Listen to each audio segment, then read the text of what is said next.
Welcome back, Geico Outkick Studios. It's always fun to say. Joined now by the President of the United States, Donald Trump. President Trump, appreciate you joining us.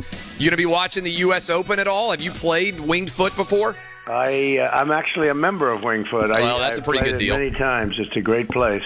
Great course and a great place. What do you think? Will the score of the winner at the U.S. Open, given how challenging those conditions are? Last time it was +5. Do you think someone will go under par, or do you think it'll be an over par? I think so, because the players are so good and they're so deep. So you would think so. It was one of the higher scores. I guess that's right. It was +5, which you don't see anymore. So let's see. I mean, between the players and technology and everything else, but Winged Foot's great, and the rough is very tough looking. If they hit the fairway, they'll be okay. If they don't, they're going to be in big trouble. But it's going to be a great Open. What's the best score you ever had in a round? You're a member there. What's the best you've ever done? At Winged Foot, I'd say low 70s, probably quite a bit. Low 70s would be I've been a member there a long time, and I could get it. I could do pretty well. But it is just a great place. It's a wonderful place. I've enjoyed it for a long time. You've played with a lot of the top golfers in the world, many of whom will be playing at Winged Foot. Right. What's one of the most fun rounds you've had with a Tiger Woods or a Rory McIlroy, and what's that experience like getting to play with a top golfer as a president? Well, the experience is terrible because you realize how bad you are. You know, there is a big difference. I mean, you can be a good golfer, and when you play with these top people, even anybody on tour, I always say if there's anybody on tour, even somebody that you've never heard of, I have a little expression, on the first tee, always take the tour player, always, because they're really good, and they're better. It's very hard to get on tour. It's very hard to stay on tour. So if you have the option, always take Clay, the tour player. You'll very rarely do badly. I found that over the years. You've played a lot of golf over the years, but, I'm not very good. I'm an awful golfer. But every now and then you have a good round going and somebody sees you and they pull you up and they say, hey, you can play through. And, you get nervous because you're like, if you get called up to get played through, you don't want to shank one. You don't want to hit a bad shot. When you're playing with the Tiger Woods or Rory McIlroy, even as often as you have played, do you get nervous in the tee box teeing off with them? Yeah, I think a little bit, but you're always a little bit nervous when you're in something. It depends. I think the most nervous you get in golf is when you play in the club championships. That's our major, okay? Yes. Club, without strokes or anything. When you're playing in a club championship, to me, I think that's the most. I have friends that are very, very good golfers, scratch players, and they almost can't play in a club championship. They don't play well, and they just can't do it. It's the pressure, and I've had a lot of friends that just can't do it. I think that's our major, right? And yes. That's like a big deal. But you certainly get a little nervous. I play with Tiger a lot, actually. He's a great guy, really a great guy. And it was amazing that he won the Masters so recently. And to me, it was one of the great achievements. But he's a wonderful person, actually. People don't know him. They're all good. It's interesting. When I play with golfers, I find them all to be very high quality. I very rarely play with a tour player or something that you don't like. I just find them to be very nice. Now, they're playing with the president, so perhaps they're in good behavior. I don't know. But this was before I became president. I just find golfers to be a very high-quality group of people. I've played a few pro-ams, and, they announce your name, and you come up, and you take a practice swing, and there's people lined up, and I always think, I just don't want to kill someone, by shanking one with people lined up really close to you. You ever hit somebody and have to sign a golf, they always sign the golf gloves, if you hit somebody down there? You ever had a bad pro-am experience? No, I've had bad experiences, but not hitting people. I've had bad because I'll play badly or something. Yes. But not for hitting people. Pro-ams are okay because usually you have 3 or 4 amateurs and the pro, and there's always somebody to lift you up, right, if you're not playing well. But pro-ams are great. They're a lot of fun. But no, Gerald Ford was famous for hitting people, right? That's right. That's exactly right. I don't know what happened. He would always, every time he played, he had he had a propensity for saying to do. He was actually a good athlete. I don't know if he was a good golfer, but he was a very good athlete. But he had a tendency to do that. It's an easy transition there because Gerald Ford was a huge University of Michigan fan. Like he would have them play Hell to the Victors, I think, instead of Hell to the Chief a lot of times when he would walk around because he was such a big Wolverine fan. You have been instrumental, and your administration has been instrumental in helping to get Big Ten football back. Tell me about your call with Kevin Warren, what the experience was like to help to make what became yesterday a reality. All these kids, all these schools, all these athletes, not just football, a lot of people not talking about it, but fall sports in the Big Ten back and able to now play. How proud of you are of that accomplishment and what went into it? Well, I'm really proud of it because it was dead. It was totally dead, and I told my people, look, we got a call. I say, who am I going to call? Who's the head of it? And it was Kevin Warren, who really turned out to be very open about it.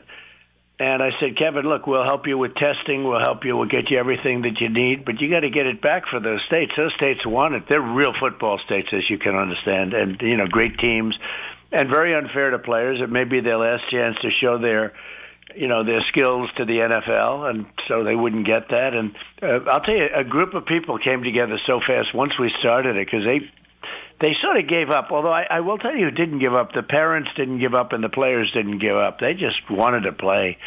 And enough with this stuff. And I called Kevin. He was open to it. We started talking real fast and hard. And they ended up, it culminated in getting it done. And I have somebody, Tim Pataki, who did a really fantastic job, a young guy who works at the White House. He did a great job. He really did that full time. Now we're going to work on Pac-12. I mean, there's no reason why they shouldn't be playing. Now they're the only ones, or just about. And they should be playing. Now maybe you can't. I don't know. I mean, maybe you can't at this point. It's getting a little bit late. But they should be playing football. It's ridiculous. They may have a problem with their venues. Who knows? And some of them have a problem with governors. The governors had to come together, and we had some governors that are Democrats.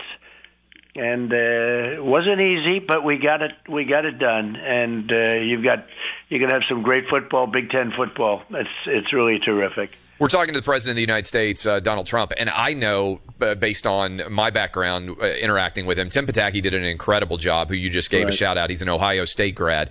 Over 300 calls, because some people out there, you know how it goes, and the media are going to say, oh, the White House had nothing to do with this. They had no impact. You guys were very helpful and impactful in making this a reality. I know that personally, but certainly the evidence reflects how hard Tim Pataki worked and other members of your administration. And I understand now there has been contact between the White House and the Pac-12 to also offer the same amount of help if the Pac-12 needs any assistance in order to be able to play this fall.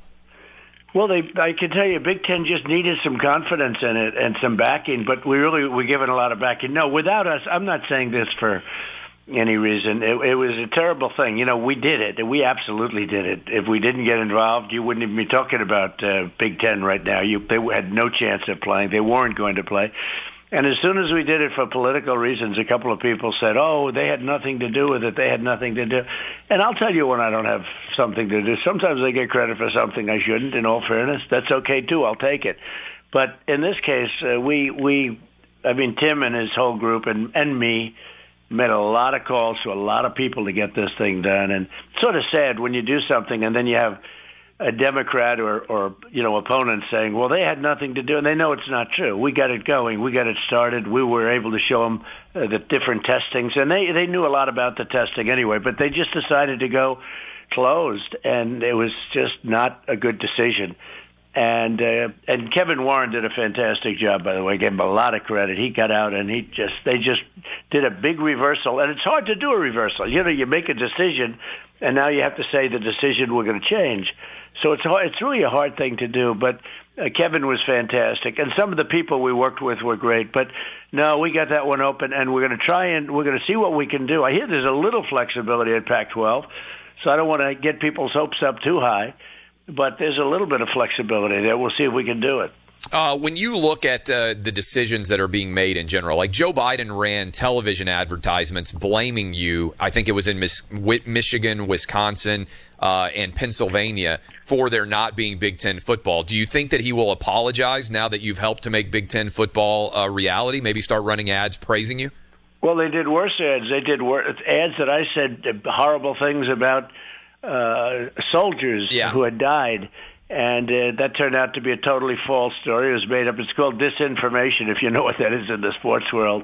They made up a lie and they went with it. It's disgusting. That was worse. But, and that was just a terrible thing to do. These are real low lives. That's why I take off the gloves. Because, Joe is not mentally equipped to be president. That I can tell you right now. He wasn't 25 years ago. But, I figure I can take the gloves off because when they did that. But they also did it in football. I hear somebody said, gee, it's too bad about football. I thought you liked football. I said, sure I do. Why? They're taking ads in very important states. When you're talking about the states you mentioned, they're very important states, big, powerful swing states. And he's taking ads that it's your fault that Big Ten isn't opened. I said, you got to be kidding. And I put very light pressure on Big Ten even before I started this heavy pressure stuff. And I said, you got to be kidding. I got a hold of the ad. And I said, what a lie. It's just a lie. And they knew it was a lie. They made it up. They make up stories. The worst campaign, most dishonest campaign I've ever seen. And the ballot sending, where do you see these unsolicited ballots? Where do you see the mess that they want? They want it to be a mess. It's the only way they're going to win. It's the only way they can win is to cheat, in my opinion. So that sounds. Football's a much nicer, a much more genteel sport than politics, I can tell you. But I really believe that they want to do this. I know they want to do. They want to make it a mess. But what happened? I saw the ad, and that's actually what got me into gear. Because I said, oh, wait a minute, I want it to happen, but I really didn't think about getting involved. When I saw the ad, I said, let's get involved and get it open. So that ad is one of the reasons I got it open, because I just wanted to show that that was such a dirty thing to do. And I was publicly on record, as you know, Clay, saying, you guys ought to get to play. But it was just... You said it on my show. That's why I saw those ads. My wife, who doesn't even pay much attention to politics, she said, wait a minute, the president came on your show last month before the Big Ten and the Pac-12 shut down and said it would be a tragic mistake if they didn't play, and then they blamed you for the games not being played. Absolutely. It's 100%.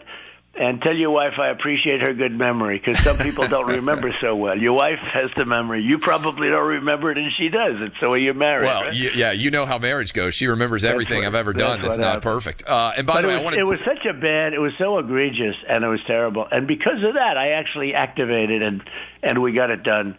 So I'm very happy. A lot of people are really happy about it. I was going to tell you this last time when you came on, but you came on in August, and my 9-year-old son, when I said, hey, the president's going to come on Dad's radio show, I swear to God, President Trump, the first thing he said was, wow, he knows Vince McMahon. That was his reaction when the president's going to come on the radio show. He's such a WWE fan that his first reaction. Well, so you know him. He's great. Actually, Vince is great. Yeah, you can share that with Vince. That the first thought from my 9-year-old. When you look, you mentioned Joe Biden and the debate over Big Ten football and everything else. How excited are you? It's like a big sporting event for many people on September 29th when the first debate happens. Are you prepping? How do you get ready? It's almost like a sporting event, right? Debate is considered in many schools to be a sport. How do you prep? Who's playing the role of Joe Biden in the White House? What's that experience like, and how is it different to be prepping as a president as opposed to a contender when you were doing it last time against Hillary? Well, I think in many ways it could be easier, but they'll make up stories like they did about Big Ten and other things, and they can hit you with different kinds of things. But we've done so well. I mean, until this pandemic came in, we had the greatest economy in the history of our country, and now we're building it back to a point where we're going to have it again. All the states that you just mentioned had the best economy they've ever had last year, and now it's heading back to that again. The stock market's doing great. A lot of things are doing great. And we have vaccines coming very shortly. I mean, literally in a matter of weeks, we're going to have vaccines coming. So I really think that I think it would be a little bit easier. I can't tell you who's going to show up with Joe, because I've seen him where he's grossly incompetent, and I've seen him where he's sort of normal, like against Bernie. He debated normally. I don't know what he did, but he debated normally. But I've watched some of the other debates where he had the large number of Democrats, and I mean, he couldn't put 3 words together. It was terrible. So I don't know. I don't know who's going to show up. I saw where you said you would show up for Joe Rogan if he suggested a 4-hour debate between you and Joe Biden. How do you think it would go if Joe Biden and you showed up for a 4-hour debate with Joe Rogan? Well, it was sort of done in jest and all, but I would. I mean, I think it's good. I think Joe has to be exposed, and we'll see. Look, with me, you know what you have, and we've done incredible deals. With even Big Ten, I got Big Ten. No other president would have gotten involved in that, as an example. There's no other president, Clay, that would have. You understand that. They would have. Can you imagine Obama wouldn't have done it? Just wouldn't have done it. And it just is not in the makeup. And I tell you, can you imagine Biden doing it? He's a low-energy person. I used to call Jeb Bush low energy, but I mean, if you compare the two, Jeb is extraordinarily energetic compared to Sleepy Joe. So, I mean, Joe's not going to be doing that kind of stuff. And it's sort of fun because, I have this platform, and it's sort of easy to do. When we have this great platform. You're president of the United States. We hear that football all over these incredible states, and all of the people that are affected by it, everybody, even in the stands, the people that work the stands, everybody. So many people, so many jobs, so many everything. And you have this platform, and you go out and you use it, and you use it for good. But I don't think a lot of people would do that, and I think a lot of people, if they did it, they wouldn't know how to do it.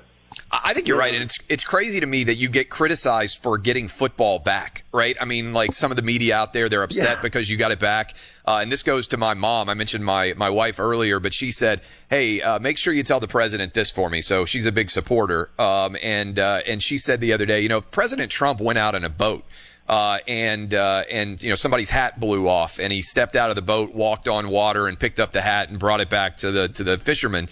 The New York Times front page would say, that Trump can't swim. So, it's funny kind of the way sometimes the media plays. Like you bring football back and people are mad about it. Well, I'll tell you, the vaccine is way ahead of schedule. And now I'm being criticized on the vaccine, because they're petrified that the vaccine comes in, before the election. And I view it differently. I view it like we're going to save lives. I think it's going to be a great vaccine, and we're going to save lives. We have many great companies really close and probably have it, and they're in tests right now. But I'm being criticized for bringing it back too fast. And one of the doctors said, it's a crazy world, politics. Everybody wanted to get a vaccine as fast as possible. President Trump gets it ready fast, and they're criticizing him, It is wild. Do you expect the vaccine to be ready before the election, by late October, Halloween time? It could be. It will be right there. I mean, it's right in that vicinity, either before or just shortly after, which is years ahead of schedule. If you look at what was going on with vaccines, there was no chance. If you go back to another administration, and I'm not just talking about Obama. If you go back to another administration, Clay, there's no chance. This would have been 2, 3, 4 years, because I've energized the FDA and we're approving things faster and safely. It has to be 100% safe. But I've energized the FDA, which would have taken 2, 3 years, and we're going to have something in a matter of weeks. But it's amazing. This never happened until a few weeks ago, when they started criticizing the whole concept of this vaccine, only because I did it. If it wasn't me, if it was somebody else, they'd say, oh, this is unbelievable. The vaccine's going to be here so early. And people are very aware of what's going on. They see what's happening. This is all done by the Democrats. They're very upset that we've done such a good job with the vaccine. They're very upset that we've done such a great job with, like, the ventilators. When you had no ventilators, and all of a sudden we started producing them. We've done a good job with the COVID. This was given to us by China. Shouldn't have happened. Should have never happened. They stopped it from coming into China, but they let it go to the world. The whole world is suffering because of it. It's a disgrace. But we've done a great job. But the new thing is the vaccine, and they're very angry. And they should be happy, because we're talking about saving a lot of lives. But that's the world of politics, Clay. One of the world of politics that's crazy to me, speaking of the way that the media has covered the coronavirus in general, is they have praised Andrew Cuomo, who statistically has the worst death rate in the world, President Trump. I mean, that's 100% true. He's writing a book about what a good job he did. You look at other states, Florida, Arizona, Texas, Republican governors, they've all done far better from a per capita perspective. And you would think that those guys have done awful jobs. All that matters is the difference between Republican and Democrat. I look at it like it's a scoreboard. Like, let's use data and actually use it. Like, it's wild to me that Andrew Cuomo is considered to be like the greatest governor in the history of mankind. When you look at his record, it's awful. Yeah, he had a hard time. And, I mean, I could tell you the story. I know the story better than anybody. I won't say it, but I'll tell you, he definitely had a hard time. A lot of people died, unfortunately. And one of the decisions, obviously, was the nursing home, which I think needs to get looked into. But that seems to be a huge part of this, is a huge majority of the deaths in many countries are coming out of nursing homes, and nearly 50% in the United States, and it's only 0.6% of the population. Right. We have the nursing home. Look, it affects elderly people, especially if you have a heart problem or diabetes in particular, but other things too. But it turned out that they're vulnerable. And young kids, if you have kids, I mean, it's incredible. Their immune system is stronger. Who would have thought? And the younger, the better. But they have statistics where a certain state had many thousands of deaths, and not one death under 18. Yeah. Think of it. Not one. No, my 3 kids are all back in school, which is why I've been arguing we need sports, we need people back at work, and all 3 of my kids are back in-person schooling, and I think that's important. Good. Yeah, and thank you for helping to make that happen. Question for you, and this is a little bit interesting. I don't know, in the grand scheme of things, Kim Jong Un, there's been all sorts of questions about what's going on in North Korea, and I'm curious what you think about his health. But also, word is that he is a big American sports fan, that he loved the Chicago Bulls, Dennis Rodman, Michael Jordan. Have you ever talked with Kim Jong Un about the 90s Bulls, and what did he say? What kind of conversation did you guys have? Well, he really does like Dennis Rodman, I will tell you. It's sort of great. I always said Dennis would be better than some of these stiffs that they used to send over to get to know him. And they'd send these people over, and they went to Harvard, and they are great students and great everything, but they have no chemistry whatsoever. He really did like Dennis Rodman. Dennis is a good guy, too. And I said, we should maybe use him instead of somebody that graduated #1 at Harvard. Maybe we should use Dennis. I thought about that. But I have a very good relationship with him. He does love basketball, and he really does like Dennis. And so I always thought, like, man, if you could just bring him over here to go meet Michael Jordan, like, we might be able to get a great peace accord. That to be based on how much he loves the Bulls. Well, we've done well. We have a good relationship, and frankly, nothing's happened. If Hillary would have gotten in, or if you had a longer-term Obama, you would have been in a war with them as sure as you're sitting there. And you would have had a war that would have been a really bad one. A lot of nuclear weapons, a lot of bad things would have happened. And we're right now just, hey, whatever happened to that war, right? And I have a relationship. We'll see what happens. I mean, I'm not saying we did a great thing the other day with Israel and Bahrain, you saw in UAE. Yes. And that's just the beginning. We have a lot of other countries that want to sign into that. You'll end up in peace in the Middle East. And people are, even the New York Times is giving that one rave reviews, which is shocking. They said if you move the embassy to Jerusalem, everything would fall apart. Yeah. Instead, it seems like it might actually have helped in a major way, which is counterintuitive. Last couple of questions for you here. Did you watch Tom Brady at all play with the Tampa Bay Buccaneers? I did. I watched, but football's way down ratings-wise, way down, because people are not going to stand for this stuff anymore. Where they're not respecting our flag and our national anthem. They're just not going to stand for it. Ratings were way down. I did watch Tom, and I like Tom a lot, and I think he'll be fine. It was, I guess it was a break-in game. The other team's a good team, good quarterback, and it was an interesting game. What did you think? I think the big debate, it's like a divorce, right? Belichick and Brady, and which one's going to have a better post-divorce life. Right. And I liked the way that Cam played for the Patriots and Belichick. Right. And if you were buying stock in Belichick right now or in Brady right now for this season, which one do you think is the better buy? Well, they're friends of mine, but I will tell you this. He's some coach. He's a very good friend of mine, and he's tough, and he endorsed me. And, he endorsed me the first time, too, and he said... some people don't want to get involved, okay? They just don't. He doesn't care. He couldn't care less. He wants to do whatever's right. He's a tough guy. And he's just a great coach. I remember when he said the field goal against Atlanta, go for the field goal. They were getting killed. They had a chance for a touchdown or a field goal, and he kicked the field goal, and what was the score, like 27-3? 28-3 they were down, yeah. Yeah, and he kicks a field goal. And I said, geez, that's not a good decision. It ended up to be a perfect decision because they ended up tied, and then they ended up winning the game if he doesn't have that field goal. Now, maybe they would have made a touchdown. You know, who knows what happens. But there's a case where you would have said that's too conservative, right? And but he is a great coach. I've watched him win games that other coaches just wouldn't win. But he's a great guy, too. No doubt. Last question for you. Does it seem as crazy to you as it does to many people in my audience that for high school football in particular, you've helped to get the Big Ten back? We may end up with Pac-12 playing, Mountain West, other conferences could be coming back. But if you look at the data in different states, for high school kids, whether they have a Democrat governor or a Republican governor, in many respects seems to be deciding whether high school kids should be able to play football or sports in the fall in general. Yeah. Shouldn't kids be able to play sports regardless of whether the governor is a Democrat or a Republican?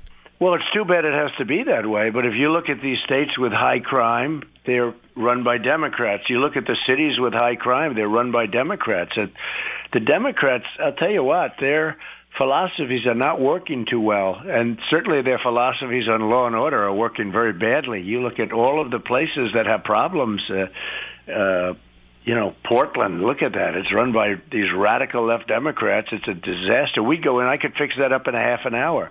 We'll send in the National Guard. They have to ask us. It has to be requested. But all of these places are run by liberal Democrats. And so, I don't know, it should be easy. We're going to find out whether or not people agree with me. Last question. Did you tell my producer, Danny G, that he deserved a raise when you called last time? Absolutely. I said, you got the president. But you really do. You have a great show, and he's a nice guy. But I said, you got the president on the phone. You deserve a raise. I haven't done too many of these calls lately. I appreciate it, sir. We'd love to have you back on anytime you want to come on. Keep doing good work, and thanks for the work you did for the Big Ten. Thank you very much, Clay. Everyone have a good time. Thank you. That is the President of the United States, Donald Trump. I'm Clay Travis. This is Outkick on Fox Sports Radio.